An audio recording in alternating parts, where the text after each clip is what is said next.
Bonjour les enfants, je suis très heureuse de vous retrouver en ce dimanche 15 novembre et je vous propose de commencer ces moments par un temps de louange. Ce matin, on veut dire à Dieu qu'il est grand. Je dirais même plus très grand, immensément grand, infiniment grand. Oui, ce matin, on veut dire à Dieu qu'il est infiniment grand. Je vous invite à chanter avec moi en suivant les paroles qui vont s'afficher.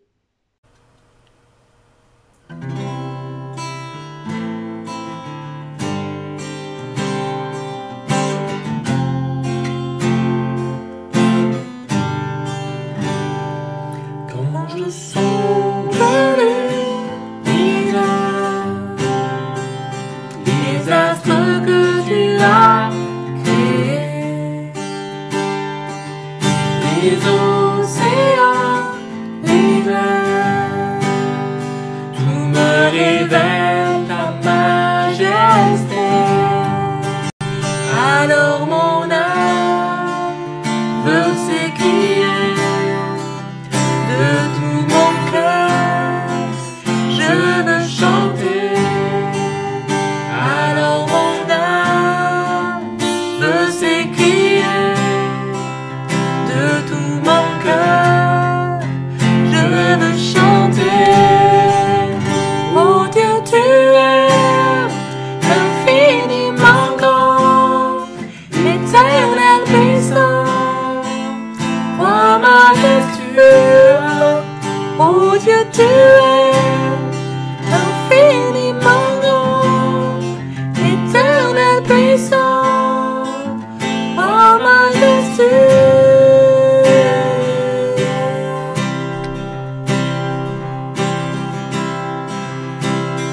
Quand je songe que tu m'as fait,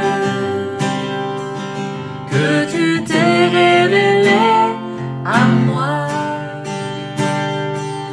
que pour moi tu as tout créé, me révèle ta bonté.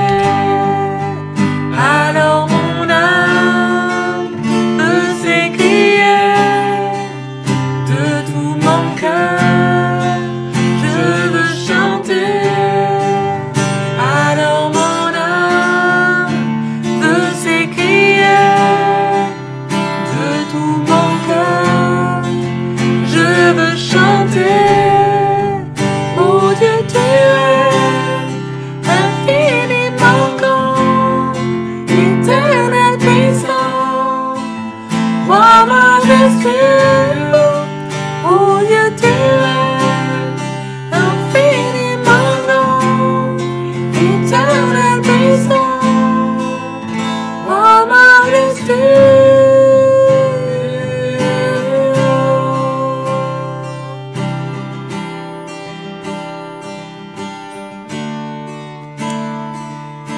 Et devant ce Dieu si grand, on veut lui dire que notre cœur est tout à lui ce matin.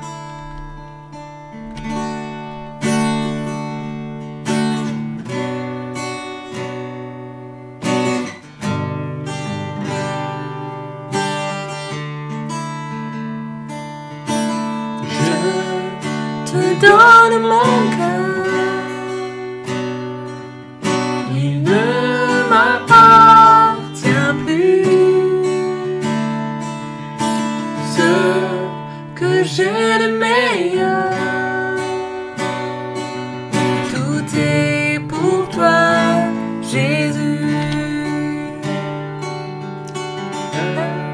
Parfum de valeur, sur toi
peux prendre un moment maintenant pour lui exprimer avec tes propres mots tout ton amour, toute ta reconnaissance pour cette semaine passée avec lui.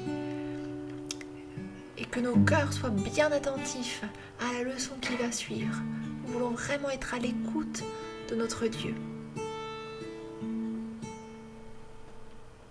Bonjour à toutes, bonjour à tous, enfants, adultes, bienvenue chez vous. J'espère que vous allez bien. Vraiment, mon cœur est dans la joie ce matin parce que ce temps de louange que nous avons passé ensemble a été bénéfique. Il nous a fait du bien et je crois que Jésus s'est réjoui avec nous. Alors maintenant, je vous propose un petit jeu. Vous n'allez pas pouvoir me voir pendant que le jeu se passe. Mais promis, je fais tout en même temps que vous. Vous pouvez me croire. Mais je compte sur vous aussi pour faire tout le jeu en entier. On est parti, je partage mon écran. À tout à l'heure.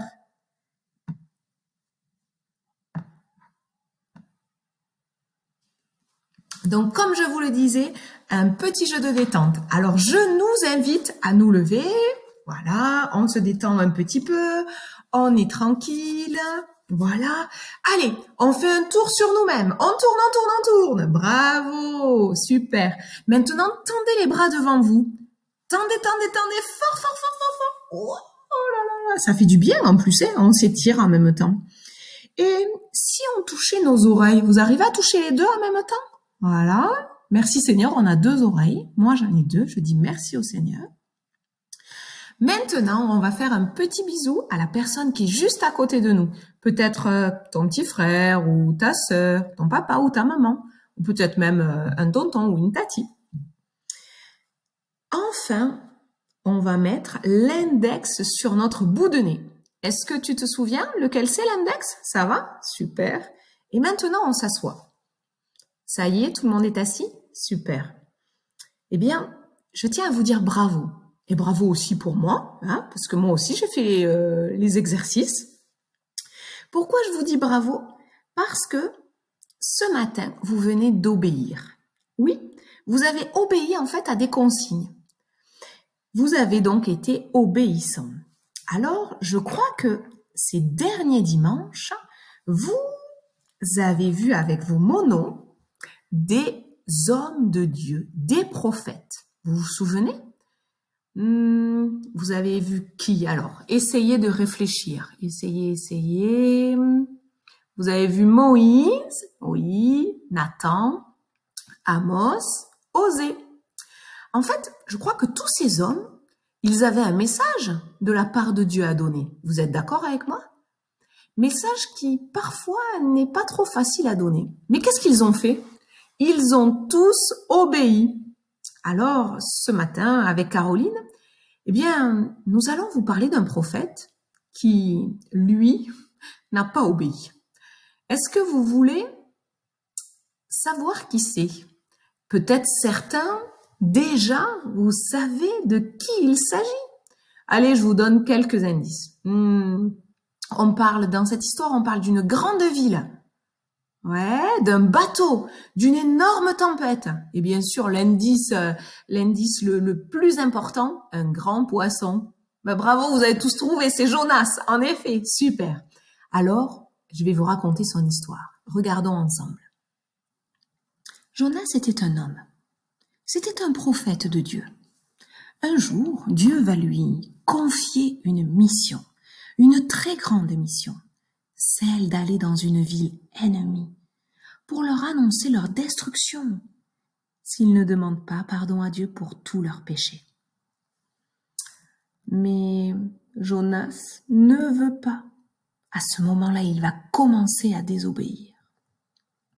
Alors, il va décider de partir dans une direction opposée. Il va prendre un bateau. Et alors que le bateau est parti, eh bien là, une tempête se lève. Une tempête effroyable va se lever. Tous les marins vont se mettre à prier chacun leur Dieu. Mais Jonas, lui, que va-t-il faire? Va-t-il prier? Il part dans la cale du bateau. Il sait que cette tempête est liée à sa désobéissance et pourtant Jonas va se coucher. Rien ne va se calmer. La tempête fait rage encore. Alors le capitaine du navire va décider d'aller réveiller Jonas pour que lui aussi puisse prier son Dieu. Mais Jonas ne veut pas prier. Il remonte au-dessus du bateau et il voit la tempête. Les marins sont effrayés. La tempête est de plus en plus importante. Alors, Jonas va être jeté par-dessus le bateau et il va tomber dans l'eau. Il va commencer à s'enfoncer dans les fonds marins, tandis que, à la surface, le calme refait surface. Le ciel bleu commence à apparaître. La tempête s'apaise. Les flots deviennent de plus en plus calmes. Et Jonas, lui, dans tout cela, il va être englouti par un énorme poisson, grâce à Dieu. Il va y rester 3 jours et 3 nuits dans ce poisson. À ce moment-là, Jonas va prier Dieu. Alors Dieu, dans son amour, va ordonner au poisson de recracher Jonas sur la terre ferme. Et oui, il est sain et sauf. Alors, il décide enfin d'obéir à la mission que Dieu lui avait donnée. Il part donc pour Ninive, la grande ville. Et Jonas va annoncer ce que Dieu lui avait dit. Maintenant, je laisse Caroline. Je ne sais pas si vous êtes comme moi, mais quand j'écoute l'histoire de Jonas, je me dis, vraiment Jonas, tu aurais mieux fait d'obéir tout de suite. Ça t'aurait évité bien des problèmes. Oui, mais voilà. Soyons honnêtes. Nous aussi, parfois, on a du mal à obéir à Dieu. Par exemple, on sait très bien que Dieu nous demande de dire la vérité, et donc de ne pas mentir. Et pourtant, parfois, on ment pour se sortir d'une situation difficile. On sait très bien, par exemple, que Dieu nous demande d'aimer notre frère, notre sœur, de leur pardonner quand ils nous font du mal. Et pourtant, parfois, on choisit de se venger, de répondre au mal par le mal, de taper notre petit frère car il nous embête. Vous voyez, j'ai pris 2 exemples, mais bien sûr, il y en a plein d'autres. Dieu te demande peut-être une chose en particulier, et tu as du mal à lui obéir. Eh bien, l'histoire de Jonas a plein de choses à nous apprendre. Tout d'abord, on découvre, avec l'histoire de Jonas, que la désobéissance à Dieu, ça n'amène que des problèmes. Parce que Jonas a désobéi à Dieu, il a eu plusieurs problèmes. On a vu d'abord qu'il a vécu une terrible tempête. Par la suite, il a été jeté à la mer. Il a failli mourir.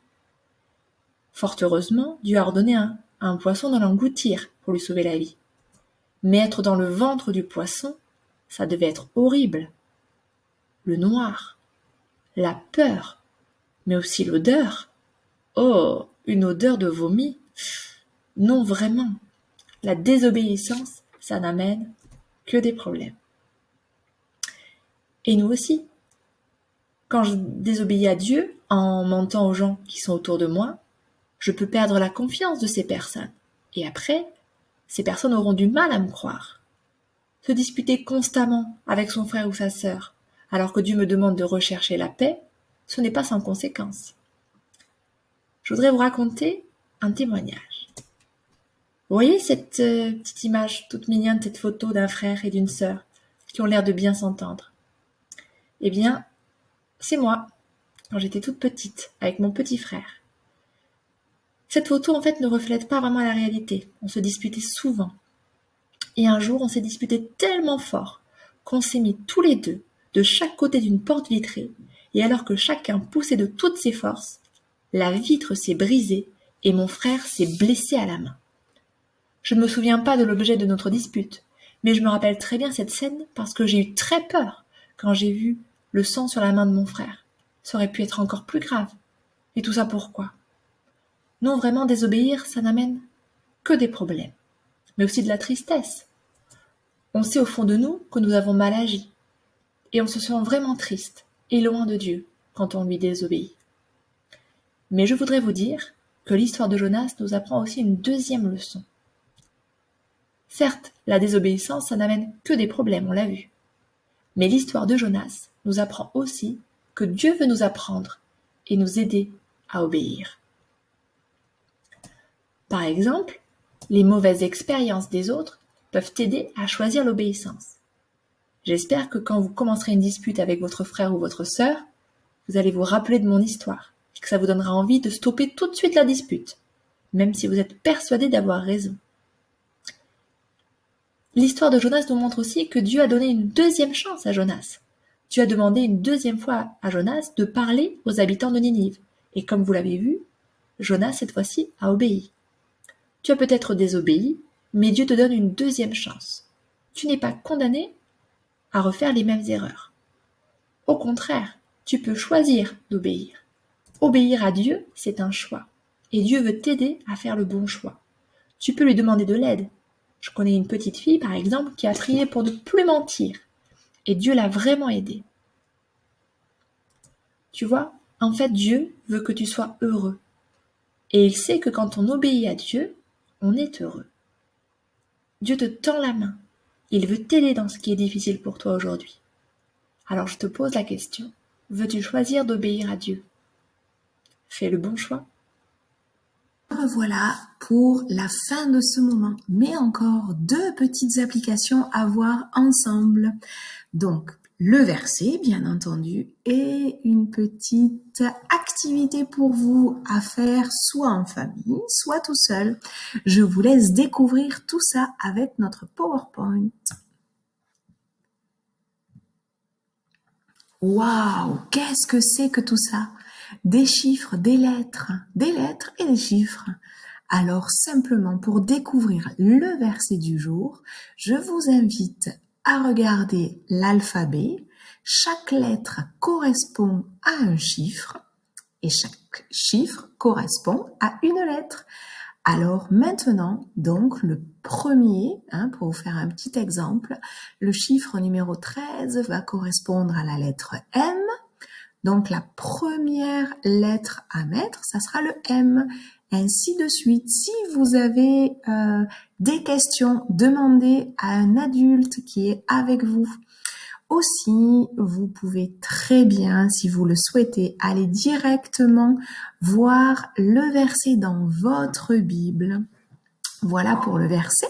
Je vous invite bien sûr à nous envoyer une petite photo quand votre verset donc sera écrit via notre groupe WhatsApp de façon à ce que on puisse se féliciter ensemble.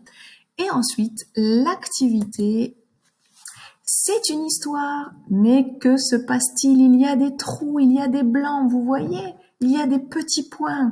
Eh bien oui, c'est à compléter par vous. Vous connaissez maintenant l'histoire de Jonas? Eh bien maintenant, vous pouvez en parler. Et du coup, vous pouvez aussi compléter tout ce petit texte. Si vous avez des difficultés, je vous invite à reprendre votre Bible, peut-être pour la relire, cette histoire, au calme, avec peut-être votre papa, votre maman, peut-être avec les deux, peut-être avec votre grande sœur ou grand frère. Et aussi, vous pouvez très bien en parler. Et ensuite, donc, la dernière diapo, bien sûr, je vous souhaite une excellente semaine. Le Seigneur est avec vous. On vous embrasse très fort. Vous nous manquez beaucoup. Surtout, prenez soin de vous. À très, très vite. Et je vous invite encore une fois à bien nous faire des petites photos de vos activités et du verset sur le groupe WhatsApp. Prenez soin de vous. À bientôt.